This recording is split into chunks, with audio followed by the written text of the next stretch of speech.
여러분 포로 귀환민들이 기원전 458년에 에스라 하나님의 말씀을 전하는 선지자이고 학사 그리고 제사장인 에스라가 2차 포로 귀환민들을 데리고 오지요. 1차는 기원전 538년 이제 바벨론이 망하고 이제 페르시아가 정복하고 난 다음에 여호수아 예수아와 수룹바벨이 인도에서 1차 포로 귀환이 있었고, 그리고 한참 지나서 458년에 2차 에스라가 데리고 와서 2차 포로 귀환이 있고, 그로부터 14년이 지나서 느헤미야가 3차 포로 귀환이 있으면서 그 3차 포로 귀환에 오자마자 예루살렘 성벽을 짓게 되죠. 1차 포로 귀환에는 성전을 지었고, 2차에서는 하나님의 말씀을 가르치기 위해서 에스라가 왔고, 3차에서는 느헤미야가 와서 52일 만에 성벽을 건축해요.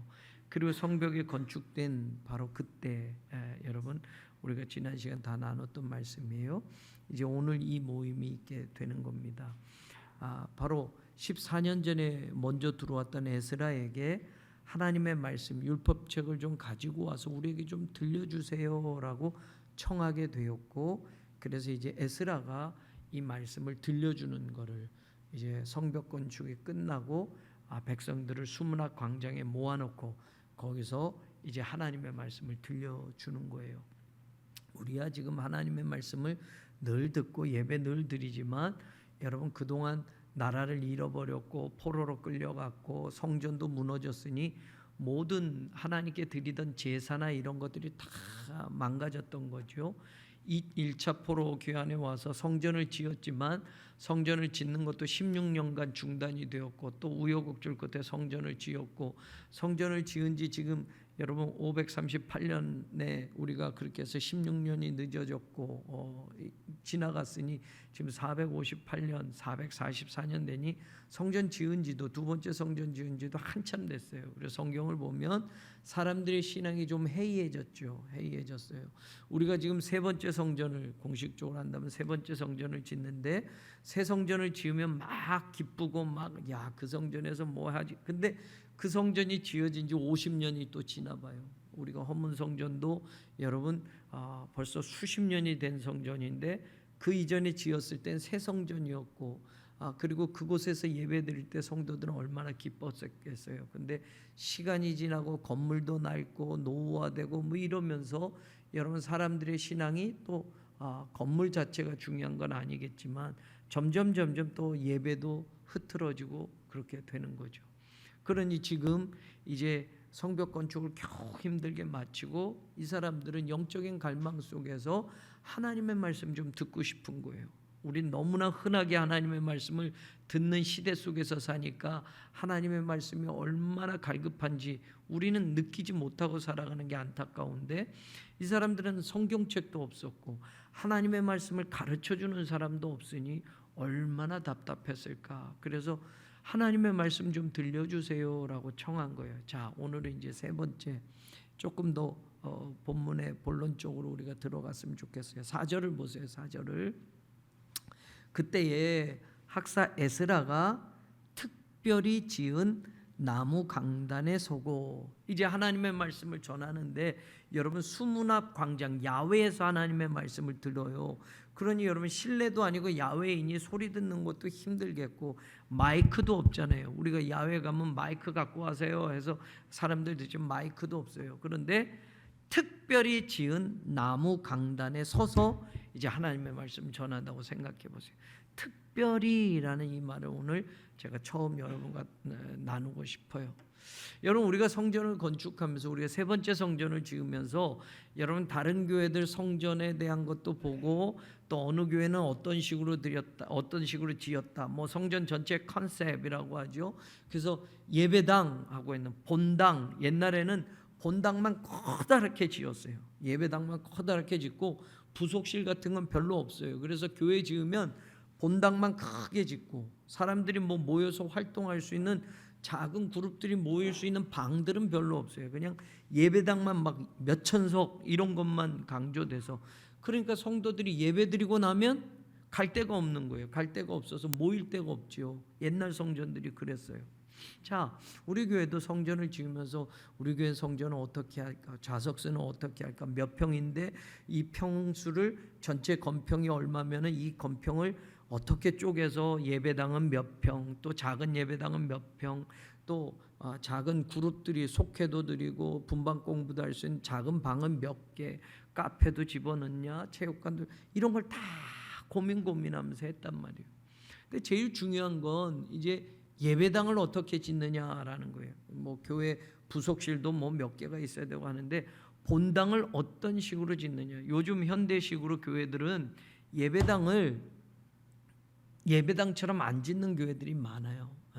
예배당 안에서 콘서트홀도 해야 되고 공연도 해야 되고 뭐 조명도 찬란하게 해야 되고 무대도 넓어야 되니까 교회 목사님들의 어떤 목회 이념이나 그 교회가 추구하는, 그래서 어떤 교회는 여러분 그 교회는 오케스트라를 전문적으로 많이 해요. 그러니까 교회 예배당을 오케스트라 연주가 가능하게끔 만들어 놓는단 말이죠.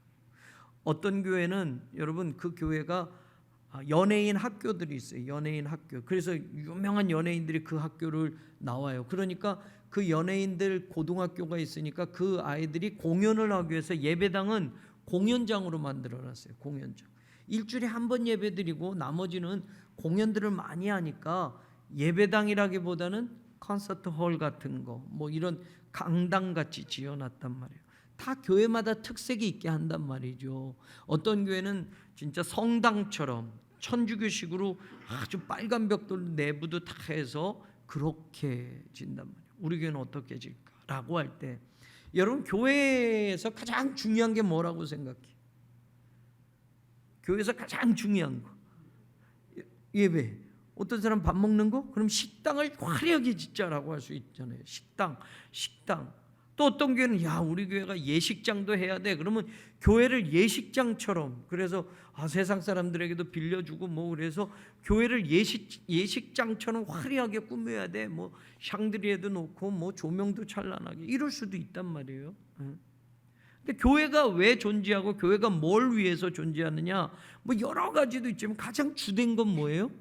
하나님을 예배하는 자리가 돼야 돼요. 뭐 예배는 아무 데서나 해도 돼요라고 하고 뭐 인터넷으로 다지만 여러분 교회의 기능 속에서 예배의 기능이 굉장히 중요한 거예요. 우리가 2K, 2D라고 할 때 여러분 캐리그마, 코이노니아, 복음을 전파하고 여러분 교제하고 라트리오 예배를 드리고 디다케 제자를 키워내고 디아코니아 세상을 향해서 하나님의 사랑을 나타내는 이 2K, 2D가 성경에 나와 있는 거니까.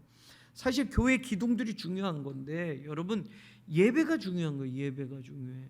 예배 속에서 또 뭐가 뭐 다 중요하겠지만 예배 속에서 여러분 중요한 게 뭐예요? 찬양만 막 드리는 예배도 있을 수 있겠고 기도만 막 하는 예배도 있으면 하나님의 말씀을 듣는 게 예배잖아요. 예배. 하나님의 말씀을 듣는 거. 그럼 여러분 하나님의 말씀을 듣는 게 초점이 또 돼야 되겠죠. 저는 뭐 약간 좀 보수적이어서 그런지 모르지만 교회 하면 예배를 드리는 게 주가 돼야 되지.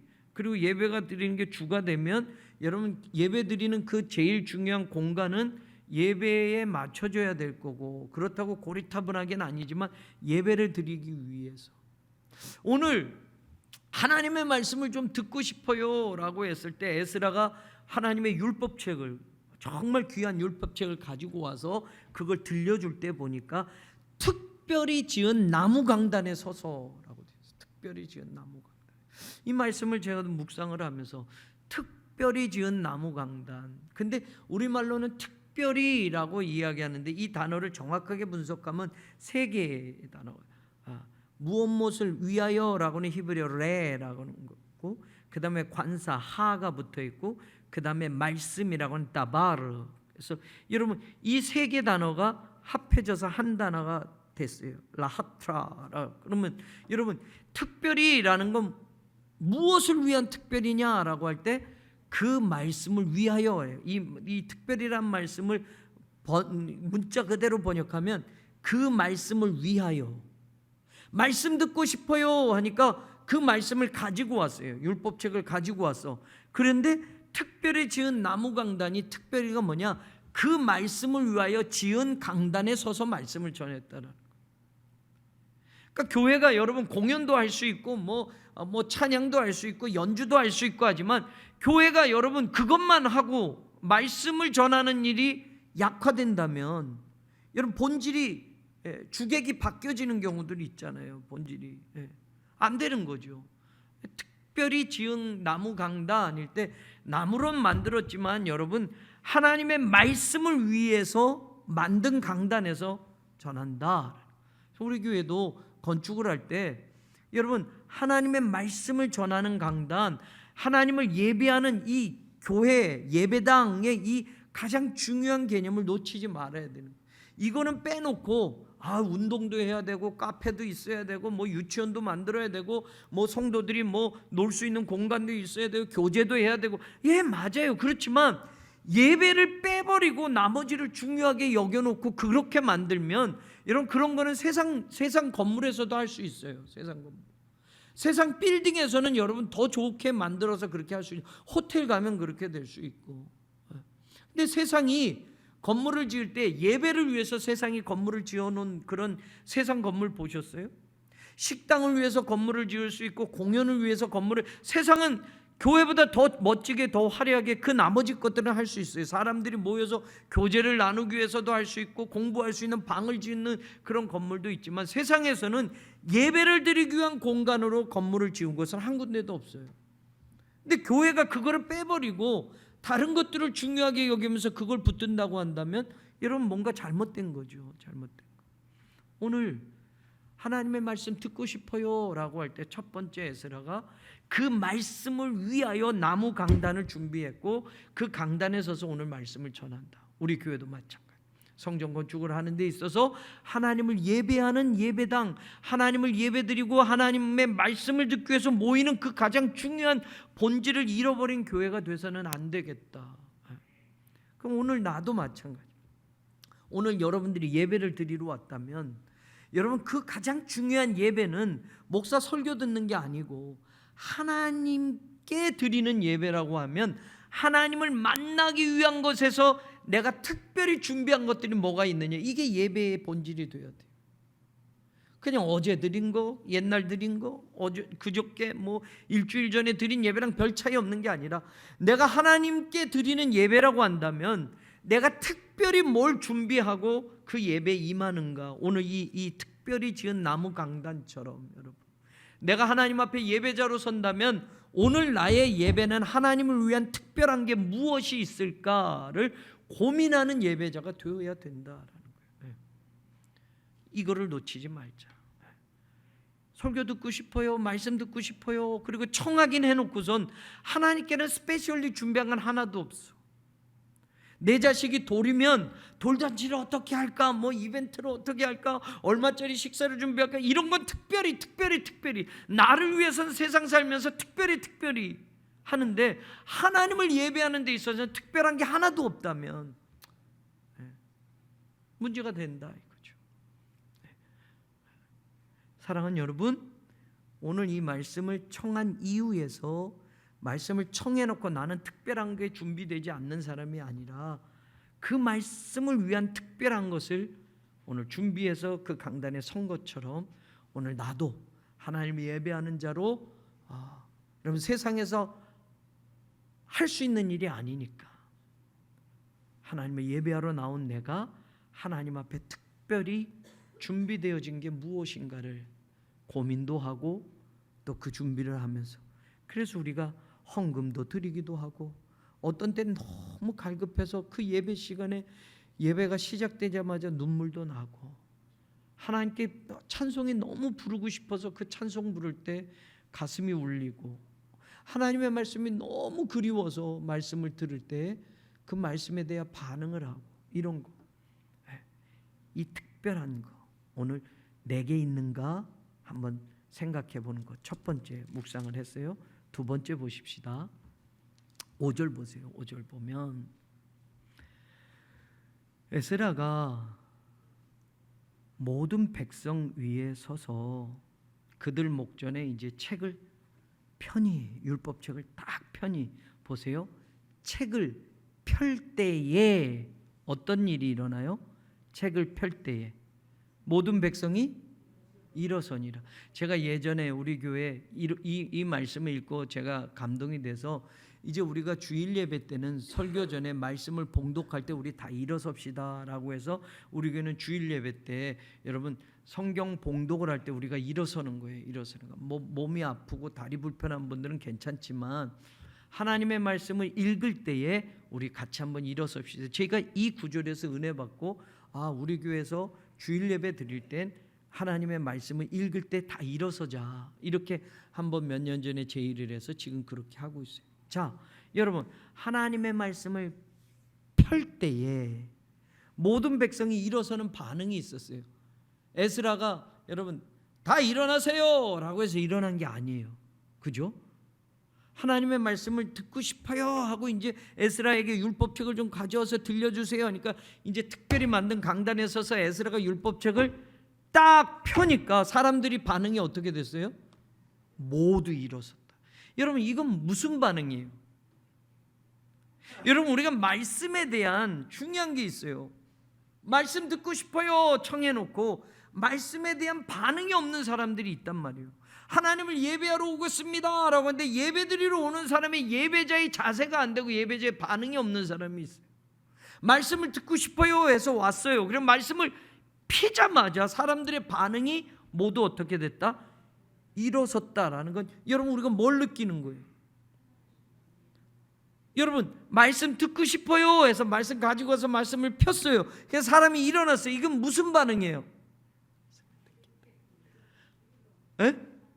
내 자세에서는 뭐예요? 말씀을 듣겠다라는 반응이에요.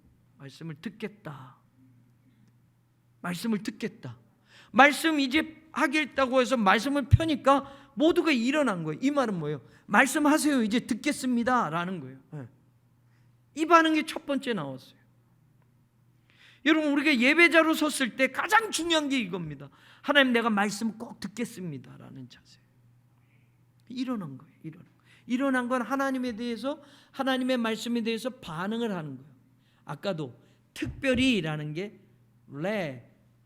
하다바르 그 말씀을 위하여 만든 나무 강단이에요. 말씀을 위하여. 지금 말씀을 펼 때에 일어섰다. 그 말씀 이제 들려주실 말씀 우리가 정신 차리고 듣겠습니다 하는 그런 반응을 지금 보이는 거예요. 반응. 그 다음에요 어떻게 됐어요?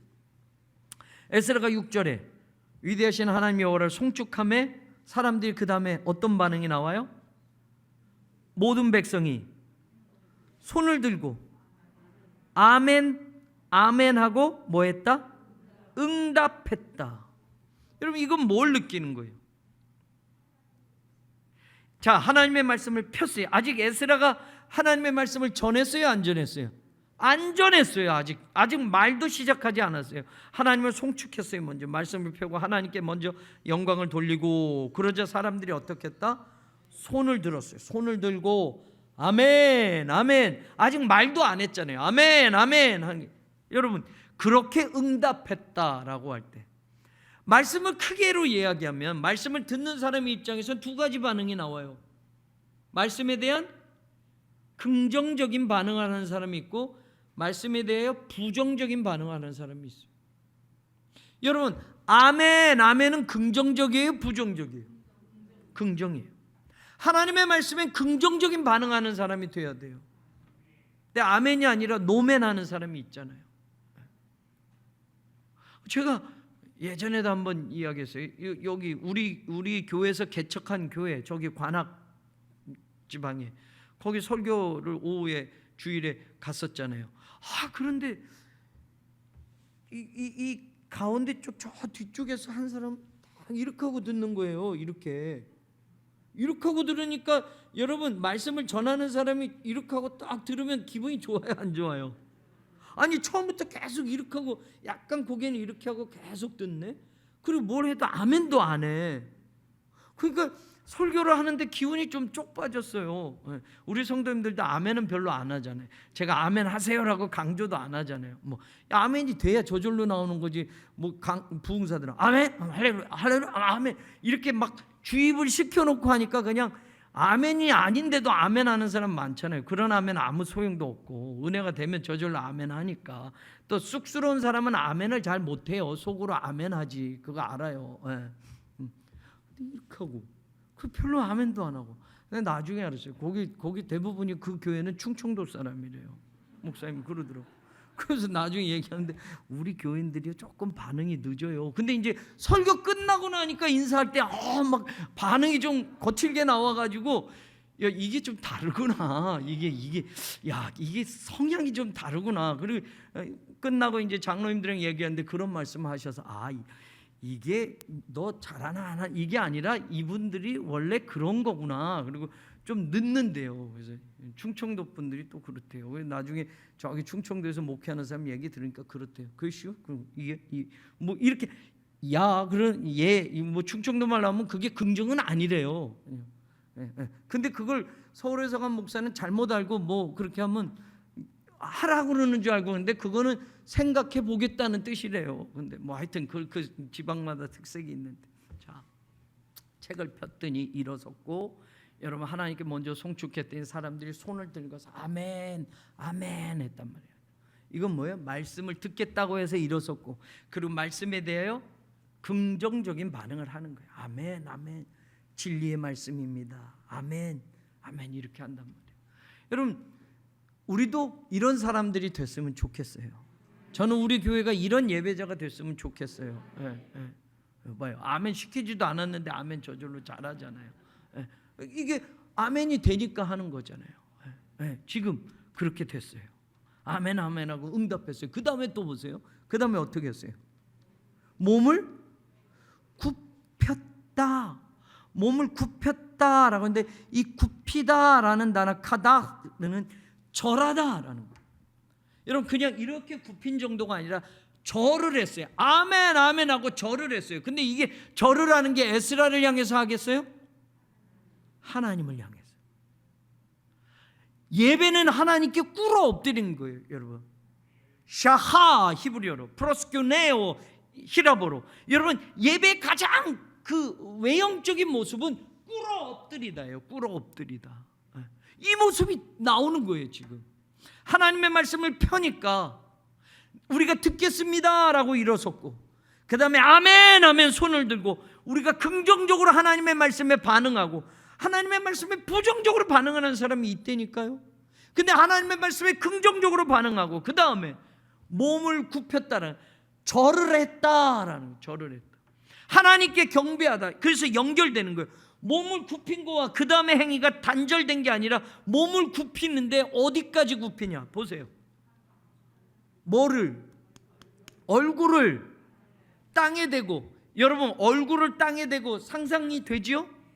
몸을 굽히다라는 건 이 정도로도 몸도 굽히는 거예요. 그런데 여러분, 이 몸을 굽히는 게 어디까지 내려가냐니까, 얼굴이 땅에 닿을 때까지. 여러분, 알라에게 절하는 사람들 보셨죠? 무슬림들, 그 사람들 엉덩이는 하늘로 쳐들고 이거는 완전히 바닥에 엎드리는 거 보셨죠? 예배의 어떤 외형적인 모습은 이거예요. 하나님께 절하다라는데, 얼굴이 절할 때 여러분 바닥까지 닿게 절하는 거예요. 이 말은 무슨 뜻이에요? 하나님의 말씀에 긍정적인 반응을 하고 몸을 굽혀서 얼굴을 땅에 댔다라고 하는 거. 이건 뭐예요? 여러분, 사람이 낮아지면 어디까지 내려가야 낮아져요? 바닥까지. 그러면 여러분, 하나님의 말씀을 듣는데, 말씀을 듣는 사람들은 천차만별이잖아요. 왕도 있을 수 있고, 고관 대작도 있을 수 있고, 공부 많이 한 사람도 있을 수 있고, 세상에 각계각층 사람들이 하나님의 말씀을 들을 수 있어요. 근데 여러분, 사람이 뭔가 들어가기 시작하면 어깨가 올라가요, 안 올라가요? 지식이 들어갔거나 돈이 들어가면 그 사람이 여러분 이렇게 굽혀지는 거 봤어요? 좀 뭔가 있다 하는 사람은 어깨가 올라가요. 그 다음에 또 뭐가 올라가요? 고개가 안 내려간단 말이에요. 그러니까 하다못해 우리나라 익은 벼일수록 뭘 어떻게 한다 그러잖아요. 여러분, 사람이 그래요. 권력이 들어가면 가슴이 펴지고 어깨가. 여러분, 돈이 들어가면 내가 남들보다 공부를 얼만큼 더 잘했는데 내가 세상에서 어떤 위치에 있는데, 그러면 사람은 낮아지기보다는 다른 사람보다 조금 고개를 더 뒤밀고 어깨를 으쓱하고 얼굴을 올리고 눈을 깔아본단 말이에요. 깔아본단 말이에요. 나보다 더 높은 사람이 없을 만큼. 이게 사람이에요. 근데 예배는 내가 하나님 앞에서 가장 낮아지는 게 예배가 돼야 돼요. 지금 이 모습이에요. 말씀을 펴기만 했는데도 지금 이 사람들의 태도가 얼마나 중요한 것인가를 우리는 배울 수 있는 거예요. 일어서서 말씀하세요. 우리 듣겠습니다. 우리 지금 집중되어 있습니다. 아멘, 아멘. 손을 들고 긍정적으로 화답을 하고요. 그 다음엔 진짜 우리가 하나님 앞에 부복합니다. 진짜 하나님을 예배할 자세가 되어 있습니다. 다시 또 얘기하면 에스라의 말을 듣겠다는 게 아니라 에스라를 통해서 우리에게 주시는 하나님의 말씀을 듣겠습니다가, 여러분 그 몸이 땅까지 굽혀지고 얼굴이 땅에까지 닿도록 낮아지겨서 하는 거예요. 그래서 그걸 뭐라고 마지막에 얘기해요? 6절 하반절에 여호와께 경배하니라. 이게 예배의 모습이에요. 예배는 하나님께 낮아지고 낮아지는 거예요. 예배는 하나님의 말씀을 듣겠다는 거예요. 예배는 하나님의 말씀이 어떤 말씀이어도 내가 긍정적인 반응을 하겠다는 거예요. 어떤 사람은 부정적으로 반응할 수 있어요. 하나님 주신 말씀이 나한테 안 맞아, 아니면 내 양심을 찔러, 아니면 내 죄를 쿡쿡쿡쿡 알려줘. 그러면 닫아버리는 사람도 있고, 말씀에 대해서 부정적으로 하는 사람이 있잖아요. 그런데 오늘 이 모습은 하나님의 말씀을 듣겠다는 거예요. 에스라를 청했지만 에스라를 통해서 하나님의 주시는 말씀을 하나님의 말씀으로 담겠다고 하니 꿇어 엎드려서 얼굴을 땅에 대는 거예요. 이건 에스라를 향해서 되는 게 아니라 하나님을 향해서 마음이 열려져 있는 것을 표현하는 거예요.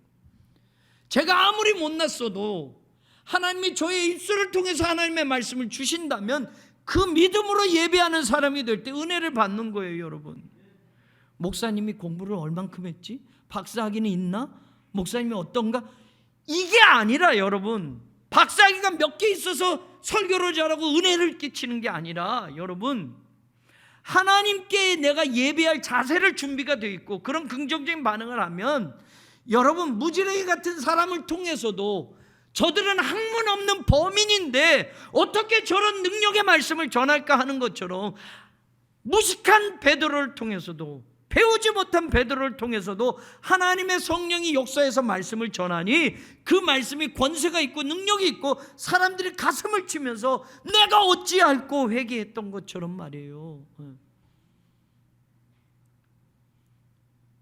여러분, 저는 우리 교회가 그런 교회가 되기를 주님의 이름으로 축원합니다.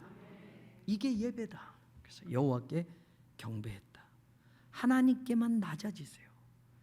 예배는 하나님께 낮아지고 더 이상 이 얼굴을 땅 밑으로까지 내릴 수 없을 정도로 낮아져야 돼요. 그때 하나님의 말씀이 모두에게 들리는 겁니다. 내가 누군데 하면 절대 은혜 받지 못해요. 낮아져서 몸을 절하고 굽혀서 손을 들고 아멘 아멘 아멘 하면서 일어서서 듣겠습니다 라고 할 때 그가 온전한 예배자가 되고 그의 예배가 하나님이 기뻐 받으시는 예배가 될 수 있다. 그래서 6절에 여호와께 경배했다. 이게 예배했다라는 말이에요. 여러분, 그럼 우리는 여기서 뭘 배워요? 하나님의 말씀과 예배는 뗄래야 뗄 수가 없는 거예요. 그죠? 근데 우리는 설교 간단하게 해주시고요, 이런 말 많이 하잖아요. 설교 짧게 해주시고요. 설교보다, 예배보다 더 중요한 건 뒤에 행사. 이제 곧 우리가 12월 25일 성탄절이 되면 목사님 설교 짧게 해주시고요, 우리 아이들 발표를 보자고요. 그거는 이해해. 아이들 발표도 하나님의 말씀으로 전해질 거니까, 하나님의 말씀과 연관될 거니까. 또 제가 그렇게 눈치 없는 사람이 아니잖아요. 아주 짧게 하잖아요. 그죠? 이 목사가 하는 것만 설교가 아니라 아이들의 찬양도 성탄절에는 하나님께 올려지는 찬양이 되는 거고, 그러니까 그죠? 이런 건 되는데 우리 밥 먹을 시간이 되는데 설교 좀 짧게 해줘, 이거는 아닌 거고, 그죠? 단체장들이 꼭 그런 거 잘하셔요. 어디 가면 목사님 설교는 15분입니다. 이렇게. 아유, 단체장 행사 가면 여러분 설교는 짧게 하라고 해서 자기들은 뭐 어디 돕는 거 사진 딱 찍으면서 이건 한 30분에, 그리고 삼남연회 회장님 오셨습니다. 일어나시고 박수 치고, 또 어디 연회 회장님 오셨습니다. 뭐 아니 평신도 단체장 소개하는데 30분 걸려. 제가 그래서 감리사 되자마자 이게 너무 안 맞아가지고 그 도중에 제가 감독님 있는 그 강대상까지 올라갔어요. 막 올라 씩씩대고, 감독님 이게 됩니까? 이게 이런 거는 앞으로는 예배 끝나고 하게 하십시오. 그러니까 맞다고 그러더니 그게 또 못 고쳐지더라고. 이게 관례인데. 예배 끝나고 하든지 뭐 사진 찍고 뭐 얼마 전달했습니다. 또 어디 누구 오셨습니다. 그 내빈 소개가 30분 걸린다니까. 설교는 짧게 해주세요 이렇게 말해놓고, 나중에 우리 장로님들 그런 일들을 하게 될 땐 절대 이거 유념하시고 좀 했으면 좋겠어요. 그거 바꿨으면 좋겠는데 안 바뀌어지더라고. 예배 드릴 때 우리 교회는 그거 바뀌어졌잖아요. 뭐 은퇴 예배 드릴 때 여기다가 딱 의자 펴놓고 딱 사람들 다 보고 딱 이렇게 강대상이 다 앉아있단 말이에요. 그거 바꾸자고 건의드렸더니 좋다고 그러더니 그것도 못 바꾸셨어. 하나님을 예배하는데 사람이 내가 은퇴 찬하를 거기서 받아요. 십자가와 회중과 내가 가로막는 거예요. 십자가를. 여러분 장로 취임한다고 여러분 여기에 의자를 딱 깔고 부부가 앉아가지고 딱 서 있단 말이에요. 하나님을 예배하는 시간인데 여러분, 취임 축하 예배가 아니라 취임 감사 예배가 되면 여러분 취임하는 사람들 여기 회중석에서 하나님을 생각하면서 예배드리는 예배자가 돼야 돼요. 그런데 그 사람은 스페셜리 여기서 사람들로부터 찬하를 받는 자리에 앉아 있는 거예요. 그거는 잘못된 거예요. 예배가 아니에요. 모두가 하나님께 꿇어 엎드려야지. 다윗 왕이 온다고 해도 다윗 왕도 여기 예배자의 자리에서 앉아서 예배를 드려야 되는 거예요. 다윗 왕은 따로 스페셜리 이런 자리에 따로 왕이시니까 이쪽에 앉아서 아니에요. 똑같이 돼야 돼요. 우리 교회 지금 설교자나 사회자나 회중석에서, 우리 교회 지호도 마찬가지예요. 강대상에 무슨 의자 앞에 진열해 놓는 거 없어요. 그렇게 좀 해주십시오. 장로님들께 이해해 주셨어요. 자, 이 말씀 속에서 이제 다시 한번 저와 여러분이 묵상하자고요. 그 다음에 보세요. 7절을 보십시오. 예수아와 바니와 세레바와 야민과 아쿠과 사브데와 호디야와 마세야와 그리다와 아사랴와 요사박과 하난과 블라야와 레이 사람들은 백성이 제자리에 서 있는 동안 그들에게 율법을 어떻게 했다? 깨닫게 하였다. 에스라가 깨닫게 하는 게 아니라 옆에서 다른 레위인들이 사람들을 도와서 율법을 깨닫게 했대요. 그래서 8절 연결해서 하나님의 율법책을 낭독하고 그 뜻을 해석하여서 백성에게 그 낭독하는 것을 다 깨닫게 했다.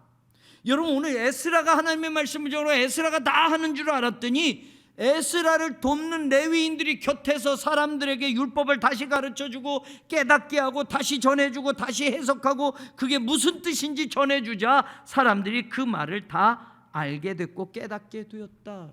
중요한 거. 여러분 에스라는 기원전 458년에 왔어요. 느헤미야가 444년에 왔어요. 에스라가 올 때 우리가 다 공부했던 거예요. 에스라가 내가 본국에 가서 하나님의 말씀을 전심해서 가르치고 내가 연구해서 준행해야 되겠다라고 해서 여러분 에스라가 와서 그 일을 했단 말이에요. 여러분 14년이 지났어요. 근데 여러분 느헤미야가 올 때까지 에스라가 어떻게 한 일에 대해서는 더 구체적으로 나오지 않아요. 여러분 14년 동안 에스라는 묵묵히 하나님의 말씀을 가르치는 일에 전념했으니 여러분 같이 따라왔던 레인들이 아무것도 몰랐어요. 포로 생활을 오랫동안 하나님의 말씀을 배우지도 않았고 듣지도 못했어요. 혈통으로는 레위인이었지만 에스라가 그 일을 준비해 왔던 거예요. 14년 동안 꾸준히 가르치고 또 가르치고 또 가르치자 에스라 곁에서 같이 돕는 사람들, 이 레위인들이 하나님의 말씀을 다시 전해주고 깨닫게 하고 해석해주는 일을 하고 있었다라는 거예요. 14년 동안 에스라는 사람을 키웠어요. 느헤미야는 성벽을 지었지만 에스라는 14년 동안 행적이 정확하게 계속 나오지는 않지만 그가 이 나라에 다시 돌아와서 하나님 앞에 꿈을 꿨던 게 말씀을 제대로 가르치고 싶습니다 라고 했던 게 14년 동안 이어져 왔고, 그 열매로 지금 그 곁에 서서 하나님의 말씀을 전할 때 그 말씀을 같이 깨닫게 하고 같이 해석해주고 같이 전달해주는 다른 레위인들이 그 일을 도와주었다라는 거예요. 여러분, 에스라 혼자가 아니다라는 거예요. 그래서 성경 공부도 하면 장로님들도 가르치셔야 하고, 말씀에 은사가 있는 분들이 배우고, 목사에게 부지런히 배우고, 그 다음에 또 나누어서 가르치고 속장님들이 부지런히 배워서 가르치고 인도자님들이 부지런히 배워서 가르치고. 여러분, 이 말씀의 전달이 굉장히 중요하고, 말씀을 가르칠 때 그 말씀을 제대로 배워서 중간에 평신도들이 또 말씀을 전달하고 가르치는 이 일들이 얼마나 중요한지 오늘 이것을 다시 한번 가르쳐주고 있다라는 거예요. 느헤미야가 그 일을 했고 지금 그 일이 드디어 열매가 맺혀지고 있는 것을 볼 수 있다. 마지막, 이거 넘어가면 또 안 될 것 같아서 여러분 10절 보세요. 10절. 사람들이 그 말씀을 듣고 나서, 여러분 9절에 보면 말씀을 듣고 다 어떻게 했다? 울었어요. 여러분, 은혜 받으면 눈물이 나요, 안 나요? 나요. 은혜 받은 사람의 표식에 눈물이 나게 돼 있어요. 또 하나, 은혜 받으면 뭐가 생기는 줄 알아요? 기쁨이 생겨요. 은혜 받았는데 은혜 받았다고 하는 사람 근심하는 사람 보셨어요? 은혜 받으면 근심이 사라져요. 근심할 조건이 사라져서 근심이 사라지는 게 아니라 여전히 근심할 조건은 있는데, 내 삶은 달라진 환경은 없는데 은혜 받으면 눈물이 나고 은혜 받으면 기쁨이 솟아나요. 나를 꽉 사라져봤던 근심이 어느 순간 사라진단 말이에요. 그 근심의 원인이 사라져서 근심이 사라지는 게 아니라 그 근심이 있을 자리가 없어요. 은혜 받으면 하나님의 기쁨이 그 근심을 몰아낸단 말이에요. 여러분, 지금 여기 모인 사람들은 근심할 게 너무 많은 사람들이에요. 폐어더미에 왔어요. 여러분, 자기 집도 제대로 없어요. 먼 타국에서 포로 생활을 수십 년 하다가 그 후손들이 지금 왔단 말이에요. 유대 땅 베들 예루살렘에는 황무한, 아직도 황무해요. 제대로 갖춰진 게 없어요. 사람들도 적어요. 근심할 거리가 너무 많아요. 그래서 여러분, 하나님의 말씀을 듣자 이들이 은혜를 받고 모두 울었어요. 그리고 나자 보세요. 9절 하반절에 보면 레위 사람들이 모든 백성에게 이르니 오늘은 너희 하나님 여호와의 성일이니 뭐하지 마라, 슬퍼하지 마라, 울지 말아라. 그리고 10절에 느헤미야가 그들에게 이르니 너희는 가서 뭘 해라? 살찐 걸 먹고 단 것을 마시고 준비하지 못한 자에게는 어떻게 해라? 여유치 못한 사람들도 있었어요. 가난한 사람, 이런 사람들은 먹을 게 제대로 없으니 그런 사람들, 있는 사람들은 그런 사람들에게 좀 나누어 줘. 그리고 이 날은 어떤 날이다? 우리 주의 성일이니 근심하 초하루라고 얘기했어요. 7월달에 대한 중요한 절기는 지난주 다 설명했고, 그 다음에 가장 중요한 건 뭐예요? 근심하지 말라. 여러분, 지금 이 사람들은 근심할 게 너무 많아요. 걱정거리도 많아요. 그런데 하나님의 말씀을 듣고 하나님을 예배하고 난 다음에 근심하지 말라. 그 다음에 여러분, 여호와로 인하여 기뻐하는 것이 너희의 힘이니라. 여러분, 우리말로는 이유라고 하는 왜냐하면이라는 키 접속사가 빠졌어요. 근심하지 마라. 왜냐하면이라고 그 이유를 말하는 거예요. 여호와로 인하여 기뻐하는 것이 너희의 힘이다. For the joy of the Lord is your strength.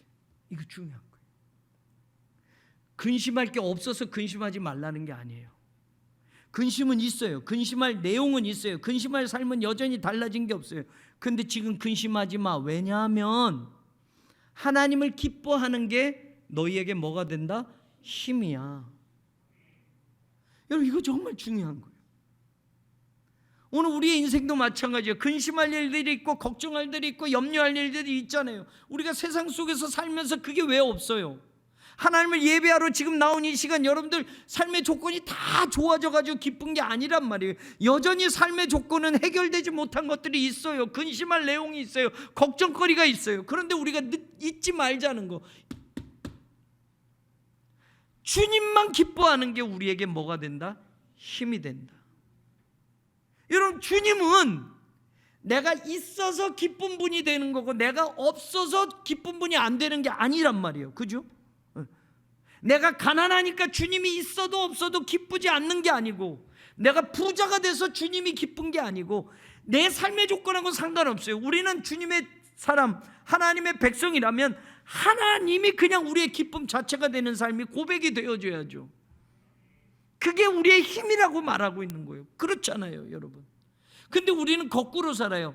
하나님이 돈을 주셔서 그게 내 힘입니다, 감사합니다, 그래서 기쁩니다로 착각해요. 하나님이 나를 성공하게 해주셔서 그 성공이 나에게 힘이 됩니다, 하나님 감사합니다, 기쁩니다예요. 근데 여러분, 삶의 조건은 하나도 상관없어요.